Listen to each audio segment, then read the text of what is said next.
Olá, gente, tudo bom? Bom, para quem não viu as outras palestras, meu nome é Julia Mairink e eu sou graduanda de Relações Internacionais na Universidade Federal Fluminense, famosa RU. Bom, nossa última palestra, infelizmente, nós vamos apresentar o impacto da pandemia no comércio exterior, no comércio internacional. O objetivo dessa mesa redonda é abordar os principais impactos da pandemia nas dinâmicas do comércio internacional, como as relações entre os países estão mudando e os conflitos decorrentes desse período. Mas também a intenção é observar como as operações de comércio exterior foram impactadas, analisando de que forma a crise e a diminuição das transações comerciais afetaram os países, como será a dinâmica em um contexto pós-pandemia e o que se pode esperar do impacto nas políticas comerciais voltadas para produtos essenciais ao combate da pandemia, como a redução do imposto de exportação e o impedimento de exportar alguns outros produtos essenciais à batalha do Covid. Bom, nós temos dois palestrantes incríveis aqui presentes. A primeira é a Lia Baker Valls Pereira, que é PhD pelo Instituto de Economia da UFRJ e mestre em Filosofia pela Universidade de Cambridge. É pesquisadora associada da FGV IBRI e pertence à Faculdade de Economia e ao Departamento de Relações Internacionais da Universidade do Estado do Rio de Janeiro, a UERJ. Sua área de pesquisa é comércio internacional, onde possui diversas publicações e tem desenvolvido trabalhos para o governo brasileiro e organismos internacionais, desenvolvendo estudos sobre regulação multilateral na OMC e agenda de preferenciais acordos comerciais no Brasil. Como membro do Conselho Científico do Instituto de Estudos Brasil-China, tem elaborado nos últimos anos estudos sobre as relações Brasil-China na área de investimentos e comércio, e publicou, junto com pesquisadores chineses, estudos como da armadilha de renda média. É Senior Fellow do SEBRE, onde trabalha junto ao Núcleo de Ásia e sobre projetos sobre multilateralismo. Nosso segundo convidado é o Tiago, que ele trabalha na Logística Internacional Martins e é especialista em comércio exterior. Bom, vamos iniciar com a fala da Lia, por favor. Tá. Aqui. Bom, antes de mais nada, obrigada pelo convite, né, de estar junto aqui de vocês nesse domingo, vocês aí firme e forte, né, no estudo, tá? A minha ideia é conversar um pouco com vocês, a minha área é economia política, né, internacional, então é conversar um pouco algumas questões principais do impacto da pandemia no comércio exterior do ponto de vista do Brasil, né? Quer dizer, quais são as principais questões que afetam o caso brasileiro. Pode passar. Pode passar o slide. Tá? Então, os tópicos que a gente vai ver, eu vou primeiro dar um retrato geral, tá? Dos dados do comércio internacional, chamando a atenção, né, que a gente vai observar de uma diferença entre o impacto do comércio mundial e, especificamente, como que, apesar da questão da pandemia, o comércio exterior brasileiro, do ponto de vista da gente mensurar saldo comercial e volume de comércio, na realidade, nós não estamos tão mal assim, né? Depois, o segundo tópico é o que a pandemia muda, né, no debate que já estava ocorrendo antes da pandemia, né, dos rumos do comércio internacional, principalmente a questão da guerra, que não é bem uma guerra comercial, né, mais tecnológica, entre os Estados Unidos e a China, a questão da fragmentação do comércio, da questão das cadeias produtivas, cadeias globais de valor, e, por último, o tema do multilateralismo, né, que é um tema que voltou muito forte, né, nesses dois cenários. A gente vai mostrar três cenários da questão entre cooperação e fragmentação. Né? Então, vamos ao slide seguinte. Né? Como que, do ponto de vista econômico, né, a pandemia afeta o comércio mundial? Né? A pandemia ela é diferente porque ela é um choque não só do lado da oferta, né? Porque é um choque do lado da oferta, porque você parou, né, de formas diferentes, né? Quem opera comércio exterior até pode falar melhor, mas você para, né, por diversos canais, né, ou reduz drasticamente, né, o trânsito de mercadorias e de serviços. Ao mesmo tempo, é um choque de demanda, né, porque as pessoas, à medida que elas se recolhem, à medida que empresas fecham, né, você gera menos renda e tem um choque da demanda também. Né? Então, os três principais canais é isso: a redução da oferta de trabalho, né, que impacta a produção. Tem, as pessoas ficam doentes, a produtividade cai, né, fecha a escola, fecha a fábrica, etc. Você aumenta os custos de transação do comércio. Né? A OMC fez vários cálculos mostrando como é que aumentou o custo de carga de transporte aérea, avião de passageiro, aumenta os trâmites burocráticos, né, que você tem que ter muito mais cuidado, né, custo de transporte para equipamento especializado, etc. E depois você tem os efeitos setoriais, né, de oferta e de demanda. Da mesma forma que a gente tem ao nível, né, dos espaços nacionais, né, um dos setores mais atingidos é essa parte de serviços, por exemplo. Né? Então, se fala de turismo, varejo, né, as cadeias de valor, né, que é a fragmentação da produção, né, algumas são mais atingidas do que outras, então esses seriam os principais canais. Pode passar. A partir disso, a OMC fez um estudo bem interessante em que ela procura estimar qual é a queda esperada no comércio mundial. Tá? Para isso, ela antes chama a atenção do seguinte ponto: o comércio mundial ele já estava desacelerando antes. Tá? Essa linha cinza ela representa a tendência do comércio mundial entre 1998 e 2008. Então, vocês veem que é uma linha bem ascendente. Tá? A linha amarela pontilhada é a tendência entre 2011 e 2018. Então, você tem uma desaceleração do comércio mundial que já estava vindo antes da pandemia. Tá? O indicador que se usa muito é dizer, olha, o comércio mundial crescia a uma taxa acima do PIB mundial antes de 2008. A partir de 2011, né, 2010, o crescimento do PIB mundial tende a superar o crescimento do comércio mundial, ou então é muito próximo. Isso tem a ver, né, com a China deu um grande impacto ao aumento do comércio mundial quando ele entra em 2001, e a própria mudança, né, que a gente vai ver do regime chinês, né, de se voltar mais para a sua questão interna, densamento das suas cadeias, isso tem esse impacto. Tá? Então, isso é o primeiro ponto. Então, a partir daí, a OMC traçou dois principais cenários. Um extremamente pessimista, né, que a gente agora já sabe que não vai acontecer, que para esse ano o comércio mundial poderia até cair em 32%, isso em volume, tá certo? E agora, vocês já refizeram, já se refez um pouco esse cenário, e aí varia ainda as projeções, tá? Mas, de qualquer maneira, é uma queda entre 13% e 18% do volume do comércio mundial. O que há dúvida é como que vai ser essa recuperação. Né? Todo mundo já espera no ano que vem, 2021, uma recuperação. Agora, quão forte ela vai ser, ninguém sabe, porque também há uma enorme incerteza, na realidade, em relação à questão da pandemia. Vocês devem ouvir falar que, né, alguns países já estão se falando na segunda onda da pandemia. Então, do ponto de vista de projeção, são projeções extremamente especulativas. Pode passar. Tá? E como é que fica o Brasil? Né? A gente tem esse cenário. O Brasil é interessante, a gente tem continuado com nossos saldos superavitários. Tá? Nos 7 primeiros meses, janeiro a julho, foi de 30 bilhões. Né?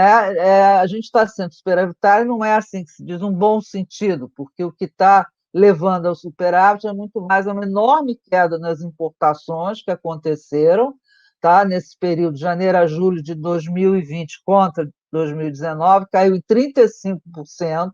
Por quê? Porque o nível de atividade do Brasil está lá embaixo. Né? Aí também as projeções variam, né? Tem gente que acha que a gente pode até o PIB esse ano cair 8%, 9%, tem gente que acha que é um pouco menos, e é isso que joga a importação lá para baixo.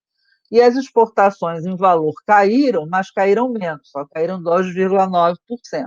Tá? Esse crescimento, a gente vai ver que em volume, na realidade, as exportações estão crescendo. E quem contribui para o nosso grande superávit, quem é, como já era esperado, é a China. tá? Você lembra, o superávit até julho foi de 30 bilhões e só com a China foi de 20, quase 22 bilhões. Né? Então, esse nosso superávit é explicado basicamente pelo nosso comércio com a China. Né? Com a América do Sul e a União Europeia tem superávit, mas pequenos, né? 3,2 bilhões, 1,6 bilhões, e com os Estados Unidos, de janeiro a julho, a gente tem um déficit acumulado de 3,1 bilhões. Pode passar. Esse gráfico aqui mostra claramente a importância, né? A China está dentro da Ásia. Para nós, essa é a primeira vez que a gente tem um número desses, tá? De janeiro a julho, a Ásia explica praticamente metade das exportações brasileiras. Tá? O azul é exportação, o vermelhinho é importação. Então, 50% que a gente exporta atualmente, sendo que desses 50%, quase 40% vai para a China. Tá? América do Norte, de 13%, né? Europa, 18%, América do Sul, Central e Caribe, 11%, Oriente Médio e África. Então, claramente, como isso não acontece só no Brasil, acontece em outros países também, da América do Sul, alguns com mais intensidade, outros menos, o eixo do comércio voltou-se muito mais para a Ásia. Isso é uma tendência que a gente está observando desde 2001, se acentuou com a crise de 2008, né? A China passou a ser o primeiro parceiro comercial do Brasil em 2009 e continua nessa ascensão. Pode passar. Aqui só eu deixo aí para vocês, só para vocês terem uma ideia. Agora é volume, tá? Uma coisa é valor, outra é volume. Né? A gente começa exterior, né, do ponto de vista econômico, interessa olhar volume, quando a gente quer estudar as relações de comércio. Então, só para vocês terem uma ideia, entre julho de 2020 e julho de 2019, o volume de exportação para a China aumentou 55%. Né? Lógico que aí, no janeiro a julho, 33%. Aí os outros todos você vê são negativos, né? Exceto a União Europeia, 3,5%. Só lembrando que uma das questões, né, desse grande comércio para a China é a sua concentração. Né? Você tem 3 produtos que explicam quase 80% do que a gente vende para a China, que é a soja, o minério de ferro e o petróleo. Né? Então, a dependência da China, se de um lado nos ajuda a manter o dinamismo exportador, de outro lado leva ao que tem sido, né, uma questão, por isso que eu trouxe para alguns, que é a que a gente fala comoditização das exportações brasileiras. Né? A gente está comoditizando, cada vez a gente exporta concentradamente mais em commodities, né? Puxado por quem compra mais da gente, que é a China. O problema não é a China, o problema é o próprio Brasil, que tem uma competitividade baixa em produtos manufaturados, baixa produtividade, então a concorrência no comércio internacional do Brasil é mais complicada. Pode passar. Tá? Bom, quais são as questões? Isso é o quadro, então, do Brasil. A gente tem o Brasil sai bem, está saindo bem em termos de superávit, que a gente continua, então restrição externa não é um problema do ponto de vista da balança comercial, um lado porque a importação despencou, e por outro lado que a gente está conseguindo manter o dinamismo exportador graças às exportações para a China. Tá? A pandemia tem trazido, isso que eu quero chamar a atenção, né? Você tem as questões mais conjunturais, né? Que podem se tornar depois questões mais estruturais, né? Que é a questão do protecionismo, etc. Né? Então, o primeiro tema que tem se falado muito é das chamadas cadeias globais de valor. Né? Esse é um nome. O que é a cadeia global de valor? É o fato de, não é todos os setores, mas em vários setores, você tem o quê? Você, por exemplo, automóvel, você produz uma peça num lugar, uma peça em outro. O maior exemplo é o smartphone, né, da cadeia de valor. Quem pensa, quem produziu, né, o que mais adiciona valor é pesquisa e desenvolvimento, né, inovação tecnológica, não é a China, tá? Então, você tem aquele primeiro elo da cadeia, você tem quem faz o desenho, etc. Agora, o smartphone no chão de fábrica é a China. Né? E depois você tem os outros elos, você tem o marketing, você tem a logística, né? Serviços, etc. Então, você tem esse termo, né? Esse é um Holdry, que é um grande economista chamado Danny Holdry, que fala da hiperglobalização. Tá? É a ideia de que a pandemia mostrou claro, né, que você teve interrupção de algumas cadeias, a questão que talvez você tenha levado ao extremo essa fragmentação. Eu vou explicar depois o que é isso, tá? Então, essa ideia, e eu acho que vocês devem ter acompanhado, uma das questões, eu tenho aqui até uns números, é a questão, por exemplo, dos equipamentos médicos de proteção, né, que se observou que você estava muito concentrado em poucos fornecedores.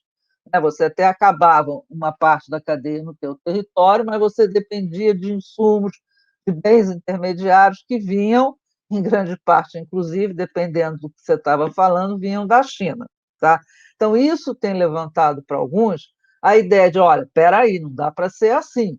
Né? Então, por exemplo, equipamento médico, a gente tem que considerar um setor estratégico, tá? Como é a agricultura. Não sei se vocês aí têm estudante de RI, alguns já devem ter estudado a história da Organização Mundial de Comércio.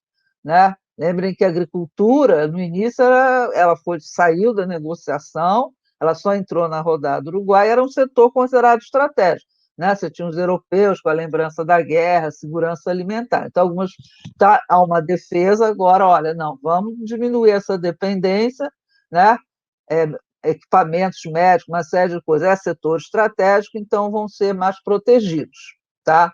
Você teve, durante o início da pandemia, muitas respostas protecionistas, uma que causou alguma perplexidade, não perplexidade, mas não era tão esperado, foi a questão da Alemanha. A Alemanha é uma grande exportadora de produtos, né, de medicamentos. E quando ela restringiu, quer dizer, proibiu a exportação dentro do espaço da União Europeia, não sei se vocês já viram, tem até umas coisas enfim, no YouTube, os italianos ficaram, né, perplexos, quer dizer, não podiam, né, você está dentro da União Europeia e a própria Alemanha impediu a exportação. Né? Isso depois foi para a Comissão Europeia, que reverteu, e aí eles fizeram a restrição só para fora. Tá? Então, isso tem levado a esse debate, que para o Brasil também é importante, que é a questão do a gente chama adensamento das cadeias nacionais, ou seja, né, eu vou reduzir essa fragmentação, que na realidade já estava acontecendo antes, tá? Um pouco, muito liderada pela China, que também começou a se voltar mais para o adensamento das suas cadeias nacionais, né? Que o grande tema da China é a questão tecnológica, e é o que a gente chama, que tem esse termo agora, o decoupling. O que é o decoupling? É eu desmembrar, eu vou me desmembrar. Né? Só lembrando que é difícil a gente imaginar você acabar, né? Porque aí é outro mundo. Né? Todo mundo se fragmentando, todo mundo, não, agora eu vou produzir tudo dentro só do meu território, né? Que seria um modelo totalmente autárquico. Óbvio que esse cenário é muito difícil de acontecer, né? Porque você ia ter que ter uma mudança até no modo de produção, né? De consumo, de várias coisas. Mas, enfim, esse é um tema, isso eu quero dizer os temas que vieram, que vão ficar, tá? E para relações internacionais, isso é importante, porque se você começa a mudar nessas relações, isso tem impacto nas relações entre os países, tá? Então, esse é o primeiro tema. Pode passar. Aqui é só para mostrar a questão do mercado mundial de equipamentos, não sei se dá para vocês verem bem. Isso é um estudo, tem tudo na OMC, tá?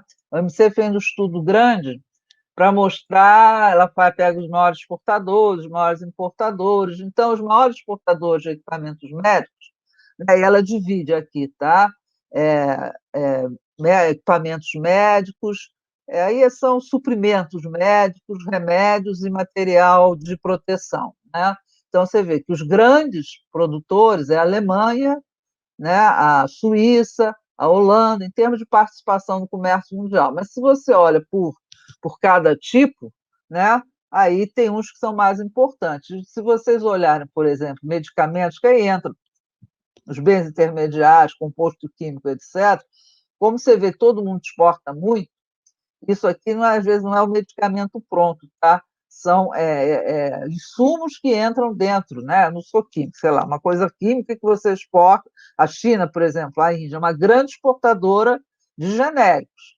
Né? Então, ela exporta, né? O Brasil compra muitos genéricos da China. Né? Então, você compra um insumo para fazer aqui, terminar de fazer o seu genérico. Então, tem uma troca muito grande no mundo nessa área. Tá? Então, isso é que eu estou chamando a atenção. A gente imaginar que vai reverter tudo isso não é uma questão tão simples assim. Você pode ter, né, a OMC naturalmente já tem essa preocupação de chamar, olha, você querer adensar todas as suas cadeias nacionais, isso vai aumentar muito o custo, né, de transação, e então tem que ter cuidado, tem que ver exatamente o que é relevante, o que é fundamental, e uma opção que se discute, nesse caso, só tem se falado que seria uma oportunidade para a América Latina, para a América do Sul, é que você não é tanto você voltar a fazer tudo autárquico, mas você diversificar os seus fornecedores, tá? E nessa diversificação, alguns veem a oportunidade da América do Sul, principalmente, fazer algo que a gente fala, que é tão importante para a integração na região, não se faz muito, que é tentar formar melhor as nossas cadeias produtivas regionais. Pode passar. Tá? Aqui, os principais exportadores, esse era aqueles produtos de proteção, né, que foi muito falado, a máscara, né, o shield, aquilo tudo. Aí vocês veem que realmente a China, né, é o principal exportador, né, 17,2% do comércio mundial, né, das máscaras, essas coisas todas. Então, eu estou trazendo isso só para esse debate. É um debate que eu acho que esse veio, já estava vendo um pouco, e é um debate que vai continuar, né? Tem um lado que é puxado pelos Estados Unidos, mas aí a gente vai ver uma coisa mais eleitoral, mas tem esse debate mais forte mesmo. Pode passar. Tá? O outro problema estrutural é a questão do acirramento da guerra comercial entre os Estados Unidos e China, né? Que ela é fundamental para a gente entender quais são os rumos do multilateralismo e os rumos do comércio internacional, né? Que, novamente, a pandemia, ela somente, o que ela faz nesse sentido? Ela acirrou algo que também já estava em curso, né? Esse gráfico aqui é feito de um estudo do Chad Baum, que é do Instituto de Peterson, tá? E que é extremamente interessante, tá? Por exemplo, quando eles fizeram, vocês sabem, os Estados Unidos e a China, né, estão nessa, né, os Estados Unidos botando retaliação, a China responde, etc. E no ano passado começou-se a discutir, né, os Estados Unidos começou a discutir com a China a possibilidade de fazer algum tipo de trégua, né? Então, em janeiro, eles assinaram uma trégua, em 15 de janeiro, que foi uma coisa, todo mundo fala, por que a China foi assinar isso? Tá? O que aconteceu? Os Estados Unidos colocou como se fosse assim, cotas, metas que a China tem que cumprir exportando para os Estados Unidos. Tá? Então, no ano base era o ano de 2017, que eram os 140 bilhões que os chineses exportavam para os Estados Unidos, e eles botam uma meta de chegar até 258 bilhões em 2021. Tá? Se a gente olha com calma, essas metas são, já está se acompanhando, impossível dos chineses, inclusive dos próprios americanos quererem, porque eles vão passar, em alguns casos, a depender muito dos Estados Unidos. Isso no Brasil deu muito debate, porque um dos produtos é a soja, né? É a carne de frango, é a carne bovina, né? A soja, os Estados Unidos não conseguem suprir toda a demanda chinesa. Então, de qualquer maneira, o Brasil ia continuar sendo um exportador importante, mas ia perder uns 10 bilhões, que já fizeram o cálculo de mercado. Para as carnes de frango, as carnes bovinas, isso tudo, principalmente bovina, que a gente agora está exportando muito para a China, aí ia ser complicado, porque aí a gente perde mesmo, parte de sucos, uma série de coisas. Então, foi um tipo de acordo, primeiro, que fere com qualquer coisa que você possa pensar de sistema da OMC, né? Era uma coisa de cotas administradas mesmo. Aí falaram, por que a China assinou isso? Né? Antes da pandemia. Então, ela assina, ela sabe que isso, os dados estatísticos para ver se está cumprido ou não, só vão, mas a gente está em 2020, só iam aparecer em 2021, né? O Trump faz isso muito também para efeitos de eleição, então ela vai pensar nesse assunto mais no ano que vem, quer dizer, não está cumprindo, etc. Só que com a pandemia, que era essa trégua, os Estados Unidos resolveram parar com a trégua, né? Aí começaram, desculpa, a atacar mais ainda a China, na coisa do vírus, chamando o Covid de vírus chinês, né? Então, essa trégua que estava negociada, né, mesmo aparentemente para acabar com essa escalada de retaliação de um lado e do outro, ela voltou. Tá? Agora, recentemente, né, parece que novamente resolveram sentar para tentar discutir isso. Mas a gente sabe que essa guerra pode passar. Ela não pode passar outro slide. Essa guerra, na realidade, ela não é uma guerra sobre comércio, ela é uma guerra tecnológica. Né? O que você está discutindo, na realidade, é a questão da liderança de setores estratégicos na China. Né? Porque os chineses, obviamente, perceberam claramente que quando eu estou na cadeia global de valor, se eu sou chão de fábrica, eu estou sempre numa situação ruim. Se eu sou chão de fábrica, de repente meus salários nos meus países começam a aumentar, a pessoa vai fazer aquele mesmo produto em outro lugar, que já estava acontecendo. Então, para eu ter o maior domínio das cadeias, eu tenho que ser o quê? Eu tenho que dominar a cadeia. Quem domina é quem faz pesquisa e desenvolvimento. Né? Então, faz parte dos planos de quinquenais chineses, tem o Manufacture 2025, várias coisas, para questões dos setores que eles consideram estratégicos.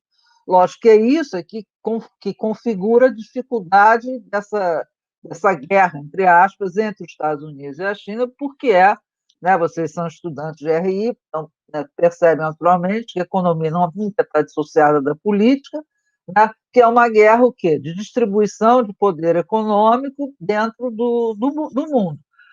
Por que isso é tão complicado? Vocês estão vivendo um momento muito complicado. E quando era Estados Unidos e União Soviética, você tinha uma guerra no sentido de segurança só militar. A União Soviética não competia com os Estados Unidos dentro do mesmo espaço econômico, era uma coisa totalmente separada. E a China não. A China está dentro do mesmo espaço econômico, a China cresce, e a China não tem nenhuma intenção de sair também. A China cresce dentro desse próprio espaço econômico.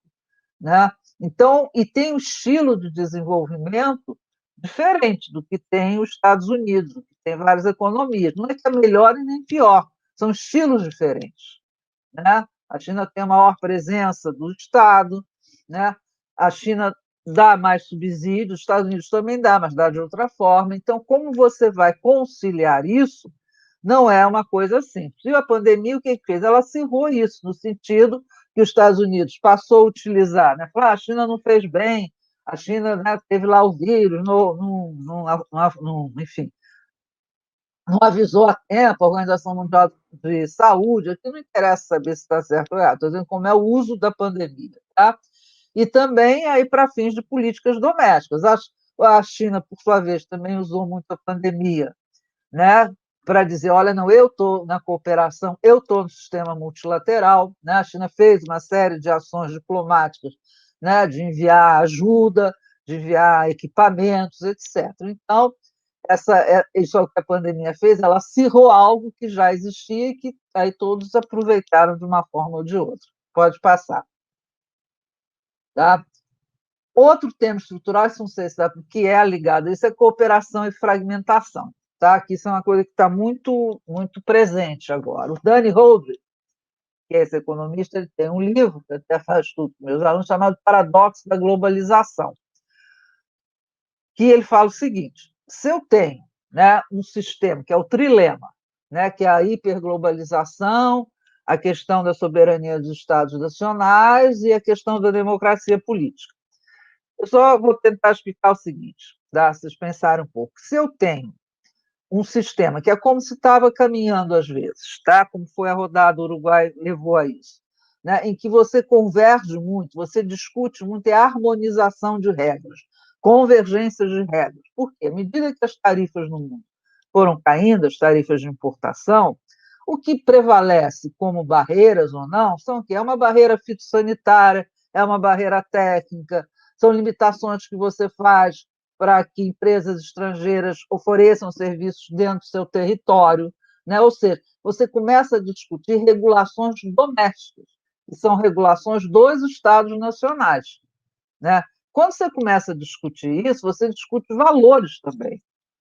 Se algum fala para ele, olha, eu não quero que entre no meu mercado, a Europa é muito mais forte nisso, um produto né, que tenha uma carne bovina que tenha sido o pasto numa área que foi desmatada. O outro pode dizer, não, mas por que isso? Isso é protecionismo. Ele vai, não, esse é o meu valor. Né? Para você negociar valores, já é uma coisa muito mais complicada.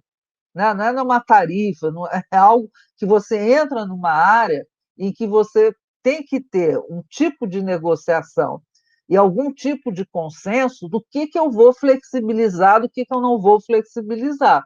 Não é? Porque a ideia é que todo mundo ia ser igual, né? Tem aquele autor famoso, né? O fim, né? A ideia da, né? O fim do mundo, né? Que era do Fukuyama, a ideia de então, todo mundo agora é ótimo, acabou a União Soviética, vai ser tudo igual, se mostrou que não tinha o menor sentido. Né? As entidades nacionais continuam presentes, né?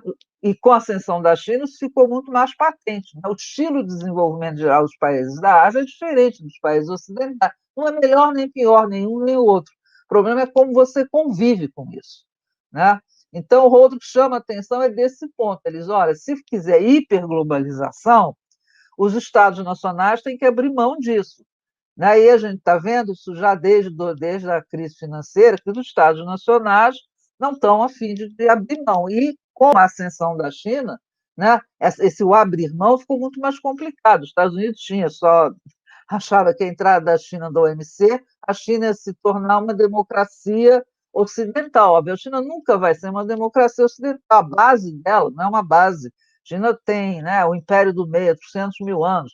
São formas diferentes. Né? Então, essa questão agora está muito mais presente. Né? Isso, inclusive, vai debater aqui, a gente vai ver no sistema multilateral. Né? Ou a outra opção, como o Rodrigo fala, o que isso tem a ver com democracia? Porque a democracia é a ideia que os Estados nacionais eles espelham os interesses dos seus diversos grupos. Né? Então, se você quer uma hiperglobalização, ele diz, ou você abre mão disso, ou você imagina que possa ter uma governança mundial, que a gente não tem, é uma coisa extremamente difícil de ter, é uma governança mundial. Então, essa ideia que eu estou falando, cooperação, fragmentação, a importância dos Estados nacionais, é uma questão que a pandemia, novamente, ela já existia, mas ela traz ainda com mais força atualmente. Pode passar, eu vou acabar. Então, aí a gente chega na crise do multilateralismo, né? Que eu não sei se você tem acompanhado, a pandemia tem levado muito a esse debate, né? Porque a pandemia, por definição, ela é transfronteiriça, né? É uma pandemia. Então, a resposta é cooperação ou não é cooperação? Né? O problema da pandemia é esse, porque se eu não me protejo, eu estou agravando, né, o outro que está do meu lado. Né? Então, em termos de nações, é a mesma coisa. Né? A gente sabe que a OMC está numa grande crise, né? O pilar dela negociador, né? Vou já acabar, era do consenso, nada disso, a gente não está, a gente parou de fazer negociação. O pilar da solução de controvérsias, que era uma coisa extremamente importante, ficou paralisado, agora ele volta de uma forma temporária, e o pilar do monitoramento hídrico. Pode passar. Tá? Essa crise, novamente, né? O papel dos Estados Unidos é fundamental, os Estados Unidos era o grande guardião do sistema multilateral, isso já desde o final dos anos 80, início de 90, os americanos, que nunca tinham feito, né, o único acordo regional que eles tinham com Israel, de 85, era político, passam a adotar dentro da sua política comercial a questão né, promoção de acordos regionais, ou questão unilaterais também, né? Havia a ideia que você ia conseguir conviver com o sistema multilateral e o sistema de acordos regionais. Isso vai se tornando mais difícil, né? Quando você tem novos polos de poder, como eu falei, a entrada da China, essa questão que eu já comentei da harmonização de regras, tem uma expressão importante, né, do embaixador Gelson, e fala a questão no sistema multilateral, é como você concilia isso, os interesses nacionais e o jogo coletivo. Né? A partir do momento que os Estados Unidos acham que a OMC e outros organismos multilaterais não interessam mais, não ajudam a preencher os seus interesses nacionais, para ele aquilo já não está bom. A gente já teve essa crise nos anos 80, né? Só que os americanos, naquela época, falavam: não, o que eu não quero acabar com o sistema multilateral, eu quero mudar ele, né, para convergir para determinados pontos, e naquele momento aquilo foi possível. Né? O Obama tinha uma estratégia também em relação à China diferente. Né? A TPP, o Acordo Transpacífico que ele estava negociando, o próprio Acordo Transatlântico, era a ideia, foi fazer uma política mais de contenção. Eu vou fazer, discutindo aquilo que a gente falou, os padrões regulatórios, eu vou negociando, impondo os padrões que eu acho melhor, e a China, em algum momento, ela vai ter que aderir, ela vai ficar isolada. O Trump escolheu a estratégia do confronto, que não é a melhor do ponto de vista político, né? De política não é a melhor estratégia, né? A não sei que você queira, daqui a pouco ter uma guerra, né? Eu acho que não é ninguém vai querer isso. Então, achando que ele ia dobrar a China. Só que a China ela já está num ponto que ela não é dobrável, né? Nesse sentido. Pode passar. Quais são os possíveis cenários? Então, a partir desse quadro que eu estou falando, um é o acirramento da fragmentação, aí ninguém sabe o que vai dar, né? Esse polo, Estados Unidos, Europa. A Europa nisso tem um papel importante, a União Europeia, porque ela pode servir como polo mediador, como tem o Brasil. Né? Eu vou depois só acabar chamando a atenção disso. Tá? Um outro cenário é você ter vários acordos e a OMC tem que ter uma solução de contas ela é o marco regulatório mínimo necessário, e uma ideia que até foi o Macron, né, o presidente da França, colocou, e outros têm colocado, que você tem que repensar a cooperação internacional, inclusive no comércio, né, em que a gente sabe que o OMC não é só comércio, né, trata de propriedade intelectual, de serviços, de investimento e outros temas, é entender que existem os Global Commons, que são importantes agora, não é só meio ambiente, a saúde entrou, e o tema também que a pandemia escancarou é da desigualdade de renda, né? Entre os países e dentro dos países principalmente. Né? Que se você chegar a um certo consenso que esses são os grandes global commons, você tentar fazer os instrumentos multilaterais, né? Que essa ideia, que isso todos os países teriam interesses nacionais que convergem, né? Fazer que os instrumentos possam atender a isso. Tá? Então, esses seriam os três cenários possíveis. Eu não tenho a menor ideia qual é o cenário, quem tiver a bola de cristal, o que vai acontecer daqui para frente, é muito difícil. Né? Pode passar o último. Né? E nisso tudo, o Brasil é fundamental o multilateralismo. Tá? A bandeira multilateral é fundamental para o Brasil, porque o Brasil é um país que tem pouco poder de barganha no comércio mundial, né? Na economia mundial. Né? Então, a ideia de ser multilateral não é uma ideia ideológica, é uma ideia de realismo pragmático. Né? A gente já conseguiu muitas vitórias na OMC, acabar com o subsídio, né? A questão do subsídio de algodão, do subsídio de açúcar, as brigas que tinham com a Embraer. Isso é possível num sistema que tem a coalizão. Né? A própria questão agrícola, né, que estava indo num rumo que não era desejável para o Brasil na rodada do, foi possível você, pelo menos, estancar aquilo quando fez o G20, né, da agricultura. Então, o que tem se falado muito é que, olha, a pandemia chama cada vez mais a atenção da importância do sistema multilateral. E o Brasil sempre foi considerado um país extremamente importante, tá? Dentro desse sentido. Embora a gente tenha pouco poder de barganha, tem que lembrar que o Brasil, todo mundo gosta de falar isso, diplomata gosta, mas é verdade. Tá? A gente tem fronteira com 10 países e é um dos poucos lugares do mundo em que você não tem guerra, não tem tensão. A última guerra nossa foi lá com o Paraguai. Então, isso dá uma certa credibilidade à política brasileira diplomática, ela sempre foi, né? Sempre a gente foi membro fundador disso tudo. Ao mesmo tempo, voltando a esse debate de uma possível oportunidade da integração regional, mas a gente sabe que está num momento complicado também, e, enfim, a ideia do realismo pragmático. Temos que voltar a, a sermos pragmáticos. Né? Não dá para escolher entre China e Estados Unidos. A China é importante, os Estados Unidos também é, mas o nosso alinhamento não deve ser com nenhum nem o outro. A gente tem que primeiro saber quais são os interesses nacionais que o Brasil tem dentro do sistema internacional. E, no ponto de vista do comércio, é efetivamente a questão do reforço, da tentativa de você resgatar a importância do sistema multilateral. Pode passar mais um. Então é isso, tá? Obrigada e fiquem bem. Obrigada.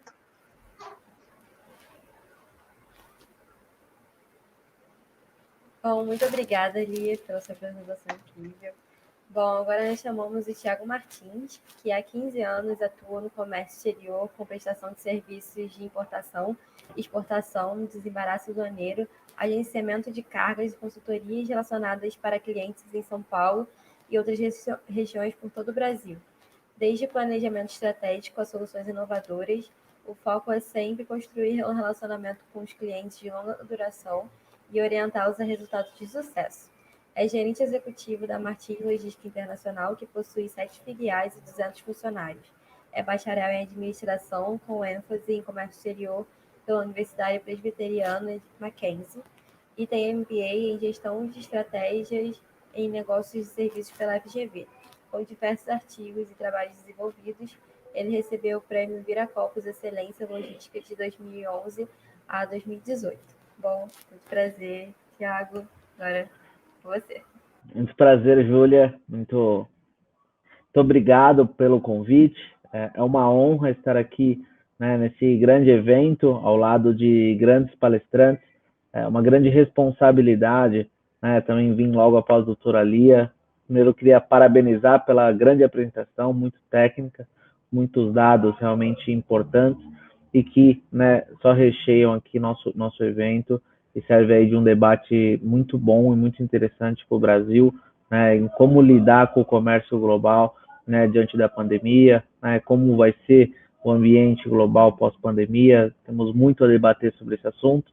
Eu queria, né, trazer para nós um viés mais privado, um viés mais do dia a dia do comércio exterior, tá? Então, ao lado aí de grandes nomes, né, da área acadêmica brasileira, né, eu venho como uma pessoa que traz, né, o dia a dia, tá? Então, vou compartilhar a tela com vocês.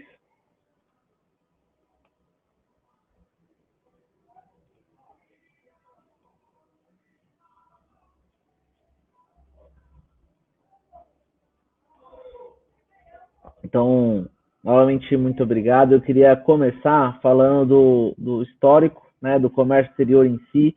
Ele começou, né, tem um marco, né, o início ano zero do comércio exterior, que seria o dia 28 de janeiro de 1808. Então, nesse dia é comemorado, né, o dia do comércio exterior, que foi o decreto de abertura dos portos para as nações amigas do Brasil. Então, o Brasil, né, como era colônia de Portugal, fazia só, né, esse comércio até então, e aí houve a abertura dos portos, né, e a carta assinada aí, né, pelo Dom João VI, então o decreto de abertura dos portos. Isso é um quadro que tem também na Associação Comercial da Bahia, tá? Então, trazer um histórico disso, né, e um vídeo que fala um pouco do que é importação, o que é comércio exterior, né? Muitos aqui já têm essa visão, mas é importante a gente, né, estar na mesma página. O áudio não está sendo muito bem, mas o que é comércio exterior, né? O conceito básico do que é o comércio exterior, o que faz o profissional. O comércio exterior existe há séculos e vem se intensificando com a evolução do mundo, da globalização e dos meios de transporte, né, do container, do avião. Então, resumindo a atividade, é compra e venda de bens e serviços entre empresas e governos de países distintos, né? E todos os processos relacionados, serviços relacionados a essas ações. O que realiza o profissional de comércio exterior? Ele pode trabalhar com tudo que está correlato aos processos de compra e venda, né, entre os países. Então, e para isso, portanto, precisa sempre estar atento com as notícias, com todas as partes políticas, econômicas, locais e mundiais. Precisa possuir ambos conhecimentos sobre leis, importação, taxas alfandegárias, exportação, tudo que é, né, relacionado aí ao comércio exterior e de todos os países. Muitas vezes, o profissional precisa analisar as tendências de mercado no âmbito interno, externo, avaliar as necessidades de clientes, fornecedores, podendo identificar algumas oportunidades de compra e venda e elaborar estratégias para viabilizar os negócios, com planos de marketing, planos de logística, outros planos, né? Então, esse vídeo está disponível no canal How to Comex Comércio Exterior, eu acho ele bem animado, eu queria trazer ele para vocês.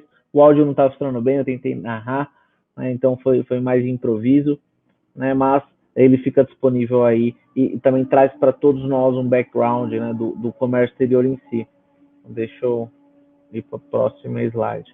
Então, como está o Brasil no cenário mundial, né? Falando de tanto a primeira economia quanto a economia e o PIB nominal. Então, o Brasil é a 9ª economia do mundo atualmente, né? Claro, né, mesmo estando entre os 10 economias do mundo, ainda não tem tanta representatividade, 2,2% do mundo. Está ali, né, no topo, os Estados Unidos, a China, né, depois vem o Japão, os países europeus.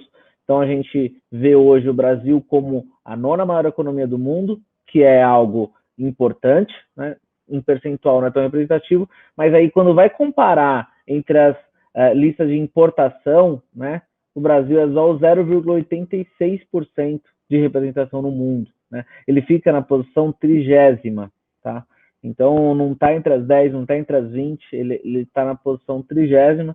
É algo que precisa realmente, né, melhorar quanto ao Brasil, né, melhorar toda essa parte de liberação quanto a tarifas alfandegárias, quanto a barreiras tarifárias, não tarifárias, quanto a abrir o mercado brasileiro, né, para o comércio exterior. Na exportação, ele é o 23º, tá? Então também tem uma representação parecida, entre 1,2, por aí, e é algo que a gente precisa melhorar muito, tá? Então, Estados Unidos e China novamente lá na frente, pode ver que o Brasil, dentre os países que estão, né, nas 10 maiores economias do mundo, é um dos poucos que não estão, né, entre as maiores economias quanto às transações comerciais. E aí, falando um pouco do impacto da pandemia no comércio exterior em si, e aí eu vou trazer um pouco o lado prático, tá? E aí eu queria trazer para vocês, né, só um breve histórico disso, a maioria já tem, mas só para trazer datas. Então, né, em dezembro foi o primeiro caso da pneumonia em Wuhan, na China. Claro que tem algumas teorias que teve antes, teve depois, mas esse é um dado mais oficial. E aí, em janeiro, dia 20, já teve uma reunião de alinhamento de estratégia internacional de resposta a essa situação. E dia 22, já teve ativação, né, de um comitê de operações de emergência, né, ativado nível 1, alerta, sem casos suspeitos. E aí, dia 28 de janeiro, já a OMS altera o posicionamento, já, né, admite o erro, eleva o risco para alto. Dia 26 de fevereiro, confirma o primeiro caso de coronavírus no Brasil, em São Paulo. E aí, 11 de março, a Organização Mundial de Saúde decreta pandemia, tá? Então, já aí transfronteiriça, tá? Eu trouxe aqui também um vídeo que ele faz um gráfico, né, do quanto se espalhou o coronavírus no mundo. E aí você vê a China, né, no começo, né, janeiro, fevereiro, março, né, realmente tudo estava na China, o epicentro. Aí a Coreia do Sul foi aumentando, aí depois a Itália, né, realmente chegou aí até passar a China, depois os Estados Unidos, Espanha, Itália e Alemanha na liderança, mas os Estados Unidos ainda com muita vantagem, né, em relação aos demais. O Brasil também traz aí muitos casos. Isso também tem uma relação com a população, claro, né, não é algo aí para trazer notícia, manchete de imprensa, mas é como se deu, né, a proliferação do vírus em si. E aí a gente chega no dia 30 de agosto, os Estados Unidos com 6 milhões de casos, o Brasil com 3 milhões e 800 mil, a Índia, a Rússia e aí todos os países abaixo, tá? Então, trazendo isso, então, o que seria impactos do coronavírus nas importações, nas transações, tá? Eu trouxe aqui alguns casos que são reais, né? O aumento do valor do frete. Então, quando você está lidando com o comércio e aí você tem que trazer a carga da China, principalmente, né? A doutora Lia colocou o Brasil tem 35% das suas importações da China. Então, a maioria dos navios e aviões saem de lá. E a gente, então, teve um aumento do valor do frete, o que trouxe aí, né, algo realmente muito, muito sério para o comércio exterior. Tá? Muitos embarques atrasados, então, aéreos, marítimos. Foi bem no feriado chinês, né, aquele feriado chinês que ficou uma semana e depois foi postergando esse feriado, então vários navios ficaram sem sair da China. Tá? Muitas empresas também que a gente faz as exportações daqui do Brasil, né, principalmente em carne, soja, etc. E a gente não teria containers disponíveis, porque os containers não estavam sendo destinados no Brasil, porque, né, todas as embalagens elas são reutilizáveis. Então, o container chega no Brasil, os importadores usam, devolvem o vazio, e o exportador pega esse vazio, estufa com a mercadoria e manda, né, para outros países. E o Brasil não tinha, né, disponibilidade de container. Então, isso foi um problema muito sério também, né, no dia a dia aqui do comércio exterior. Então, isso trouxe realmente muitos problemas e que a gente buscou algumas alternativas. Tá? Um problema de abastecimento de componentes e insumos importados, e isso não foi só no Brasil, né, lá nos Estados Unidos, 95% de EPI vinha da China. Quando você traz toda essa situação de indústrias brasileiras, os insumos basicamente aí são importados, e, né, com a falta de voos, com a falta de navios, né, com o comércio afetado pela pandemia, né, houve aí um problema de abastecimento. Tá? E aí um estoque alto também. Quem tinha estoque não conseguiu vender, então nós tínhamos empresas, nós temos empresas clientes que são do setor têxtil, né, de varejo, e que os shoppings, as lojas foram todas fechadas por conta da pandemia, e esse estoque estava aqui no Brasil já, não tinha muito o que fazer, e aí eles tiveram custo alto com o estoque, né, ainda aumentaram os custos do produto, porque tiveram que arcar com a armazenagem, né? Então são situações que não estavam previstas, sem dúvida, né, para esse ano, para essas empresas, né, para ninguém estava prevendo, né, essa pandemia, obviamente, e que, né, trouxeram impactos diretos nas importações. Parece que, da forma como eu compartilhei, eu gostaria de trazer alguns outros dados. Deixa eu interromper o compartilhamento, compartilhar também de outra forma, porque eu acho que vai ser melhor, e aí eu consigo mostrar para vocês alguns outros dados que eu consegui trazer aqui para vocês. Então, estou compartilhando aqui. Então, alguns outros dados que eu anotei aqui para vocês, né, a ONU ela prevê 27%, né, quanto às estatísticas, né, entre abril e junho de 2020, na queda do comércio internacional. Né. Somente em abril desse ano, o volume de importações e exportações caiu 12% na comparação entre março. Então, essa foi a maior queda desde 2000, o ano que começou a ser medido esses dados. Mas, segundo a própria ONU, a queda do mercado internacional vai depender não só das interrupções econômicas geradas pela pandemia, mas também do tipo das políticas que os países adotaram para reiniciar suas economias, que é um dilema. Então, a gente não sabe como vai ser, né, novamente o retorno. As economias vão estar mais fechadas e protecionistas, né, querendo trazer as fábricas de volta para os seus países, né, não terceirizar para outros países a sua produção, ou, né, não vai ser assim, vai ser uma economia ainda mais liberal. Então, tudo isso são incertezas que a gente ainda não tem. Né? E ainda o semestre, ainda há esperança que as economias iniciem sua retomada agora, né, no segundo semestre, né? Mas como a doutora Lia colocou lá, o mercado internacional ainda prevê uma queda de 18%, não é o 32% que previa até então, mas é pelo menos uns 12%, 18% aí de queda no mercado internacional. Né? Em abril, né, o transporte aéreo de carga chegou a cair 50% em comparação ao mesmo mês de 2019 e 40% em relação a março desse ano. Para os voos comerciais, o cenário foi ainda pior. O número de voos reduziu 90% em relação ao ano anterior. Então, é muito raro que um avião seja embarcado somente com carga, né? Assim, com passageiro, sem passageiros. Né? São aviões especializados, mas a maioria realmente vem com passageiros e com carga também. Então, o frete subiu muito, foi o que eu falei. E aí, no turismo, né, o nível global também sofreu duras né, consequência, deixou de faturar, né, 1,2 trilhões de dólares, né, com 4 meses de paralisação, e se o isolamento permanecer, esse valor poderá ser triplicado até o fim do ano. É o momento de se pensar, né, em políticas, estratégias que possam fomentar a economia, né, em todos os setores. São desafios do Brasil, do seu governo, das empresas privadas também, né. A pandemia, junto com essa guerra comercial, inclusive que a doutora Lia colocou muito bem para a gente aqui, trouxe oportunidades para a expansão do agronegócio brasileiro, né. Contudo, ao mesmo tempo que o país pode ampliar suas vendas, esbarrou novamente na falta de infraestrutura, tá? Então, a gente vê realmente o Brasil com uma infraestrutura não tão adequada, tá? Deveríamos ter muito mais ferrovias do que rodovias, mas por políticas públicas aí já, né, de muito tempo, não foi o que foi privilegiado no Brasil, né, e o pequeno produtor ainda é refém de grandes cooperativas exportadoras, tá?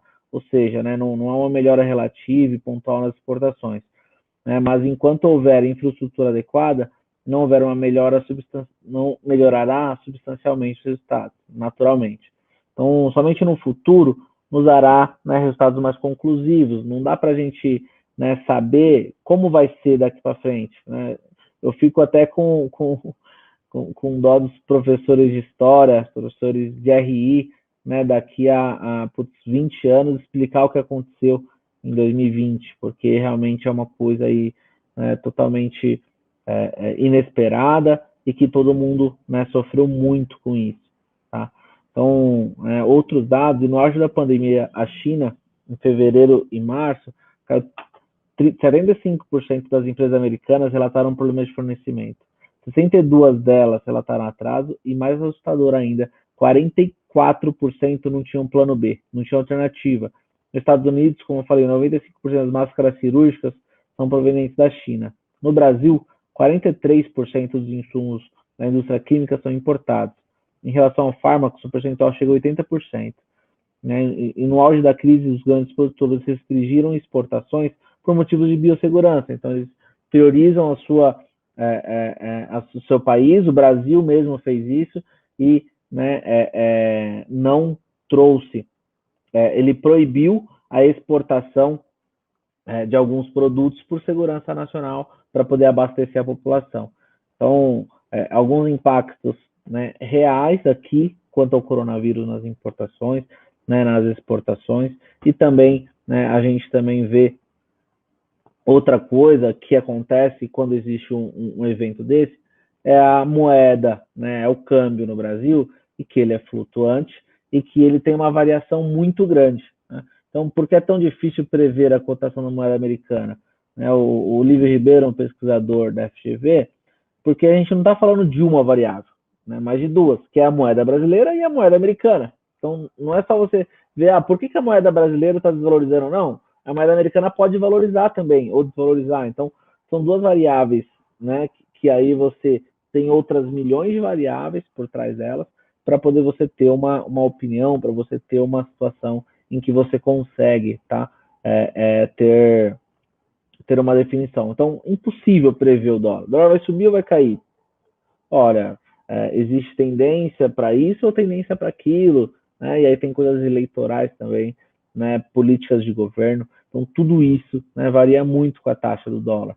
Então, a gente tem uma questão de oferta e demanda, tá? Quanto a taxa, quanto o dólar. Então, a bolsa de valores, né? Quando a taxa de juros cai, né, que é os juros brasileiros e juros americanos, a taxa de juros brasileiro cai, a taxa Selic, né? Muitos investidores estrangeiros retiram o dólar do Brasil porque é mais vantajoso investir em outros lugares com juros mais altos.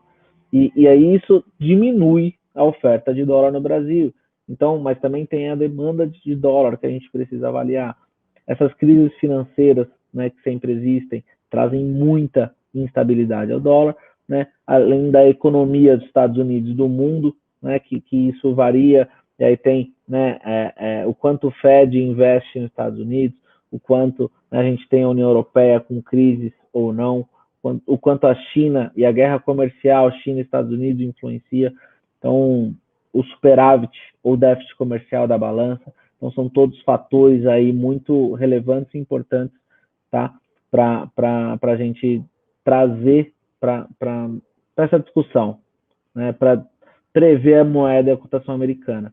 E aí, para não prever, eu queria dizer um pouco agora, né, como foi, né, a moeda esse ano. Então, a gente começou o ano lá com 4,5, então 4,5 a gente tinha o dólar no Brasil, e depois ela explodiu, tá? Então começou a subir em março, e aí em maio já tinha 5,20, né? Dia 13/5 chegou a 5,90 o dólar, né? Dia 10/6 caiu o dólar para 4,92, no dia 26 veio para 5,50. Ou seja, o que a gente comenta muitas vezes se o dólar fosse mais estável, tudo bem, podia ser 5, podia ser 6, podia ser 4, né? Tem outras variáveis, mas se ele fosse instável era muito melhor, né? Mas essa instabilidade atrapalha muito o dia a dia do comércio exterior, né? Para quem exporta, aumentou o dólar, é bom, teoricamente, né? Claro que vão ter outras consequências. E para quem importa é ruim, porque vai ficar mais caro o produto. Então, alguns impactos do dólar na importação, na exportação em si, e como a gente pode lidar com isso, né? Por exemplo, alguns produtos ficam inviáveis de se importar por conta da alta do dólar. Quando você tem a parte têxtil, por exemplo, aço, que a indústria brasileira é forte, né? Não faz sentido mais importar, porque o dólar ficou muito alto, o produto ficou caro, o produto importado no Brasil ficou muito caro. Então, a indústria brasileira se fortalece nesse sentido e concorre, né, muito com a importação, e aí inviabiliza alguns produtos. Então, se você tem uma empresa, né, importadora da área têxtil, isso você vai ter que se proteger, tá? Agora, produtos sem oferta no Brasil, como que funciona? Tudo bem, porque aumenta o dólar, você aumenta o preço ao consumidor. A sua estratégia de venda muda um pouco, mas esse custo do aumento do dólar você vai repassar ao consumidor e não tem muito, né, efeito ou impacto nesse sentido. Vai ser um impacto mais natural. Aumenta o dólar, aumenta o preço. Ah, mas aumenta imediatamente, né? Eu tenho, por exemplo,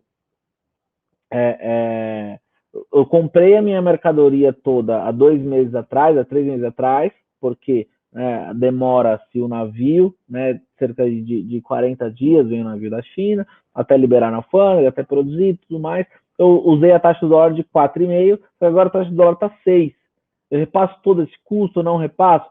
Então, algumas empresas têm estratégias, né, mais promocionais, então ela não repassa ou faz a parte promocional para poder vender logo, né? Mas o que a gente normalmente recomenda para as empresas repassa aos poucos. Você não precisa repassar 100%, tá, do dia para a noite, mas repassa aos poucos, né? Vai acostumando, né, o seu consumidor que esse preço aumentou para poder você ter uma estratégia mais adequada ao consumidor, tá?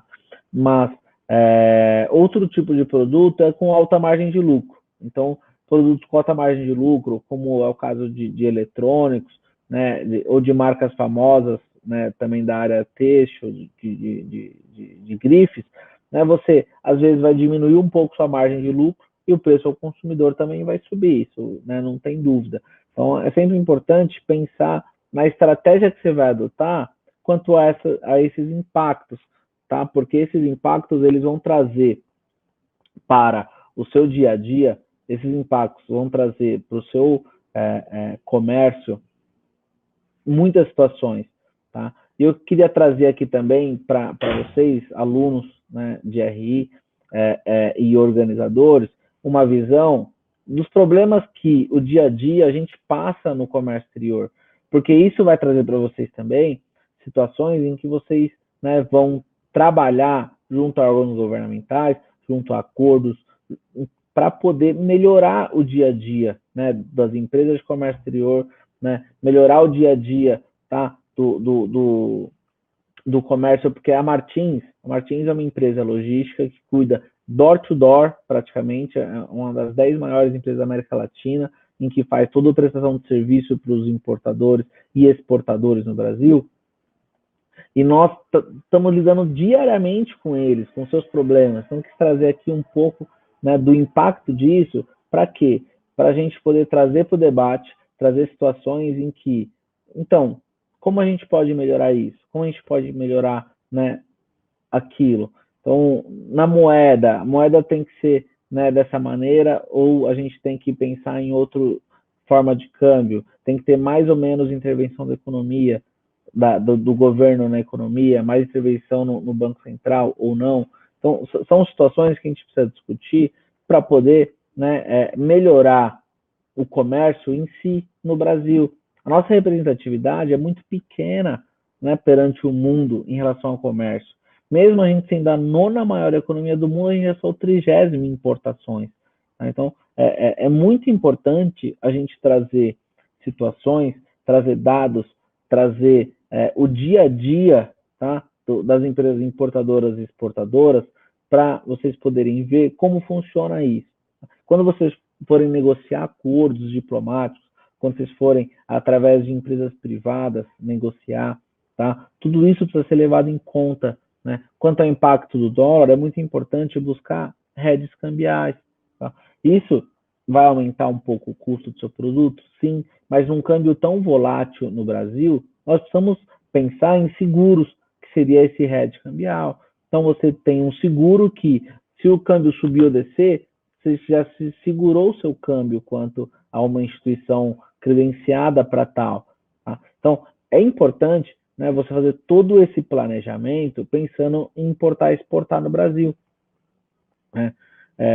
O Brasil também foi um dos países pioneiros, né, em medidas para combater, né, e soluções brasileiras para combater toda a burocracia na importação, né, e também na exportação, quanto ao comércio exterior. Tá? Então, algumas soluções que aqui eu listei que a gente precisa continuar pós-pandemia. Tá?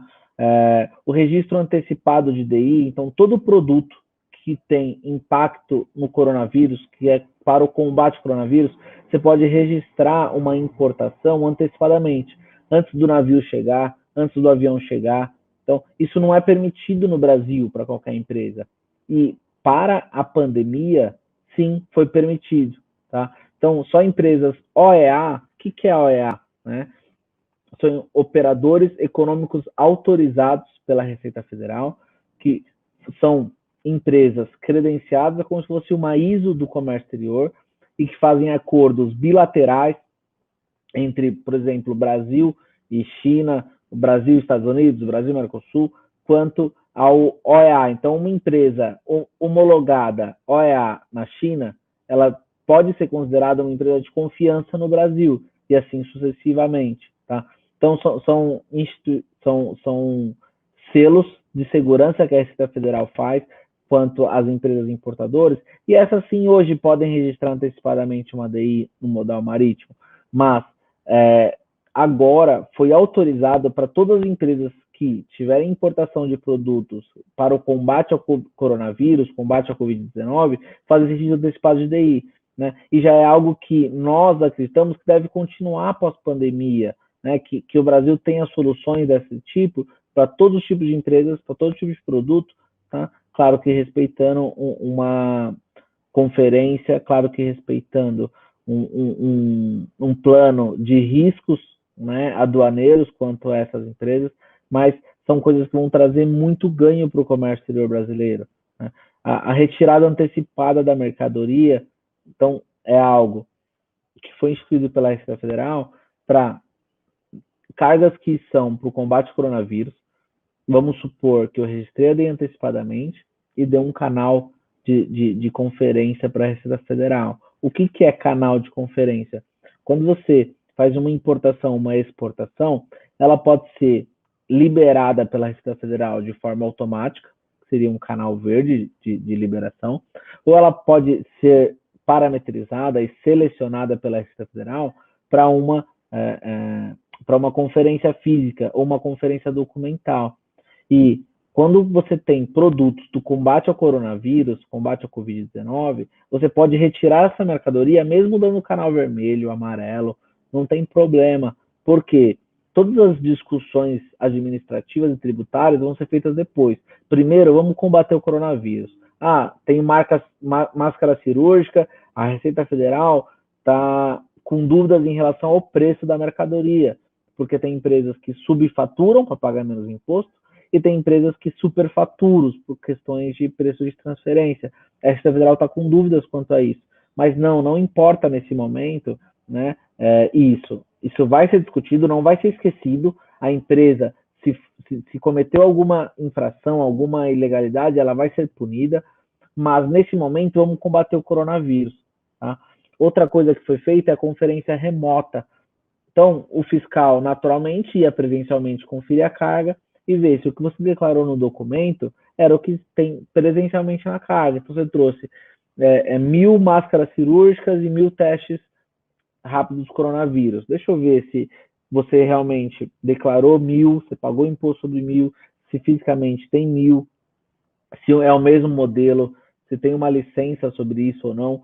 Então, o fiscal fazia isso de forma presencial.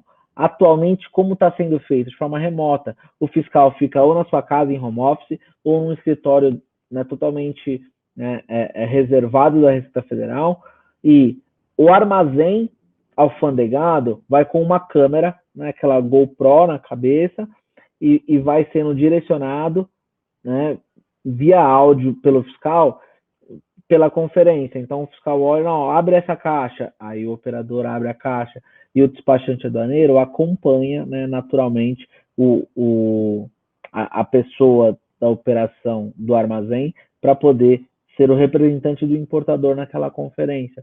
Mas essa conferência tem sido remota.